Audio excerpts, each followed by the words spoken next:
თუ დაზიანებულია ტერფი და კოჭოების სახსარი, მუხლი, მენჯბარძაყი, წელი, ხერხემალი, ეს ხო აღმავალი გზით გადაეცემა რა.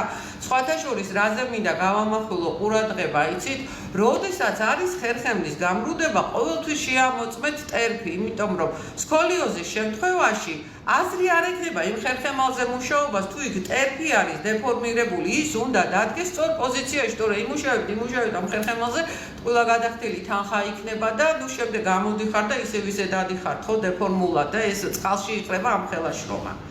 ორი წამით ვიტყვი ხერხემალზე ერთով სიტყვას. სკოლიოზის მაპროვოცირებელი ფაქტორი ერთ-ერთი და არა ერთადერთი არის დეფორმული ტერფი.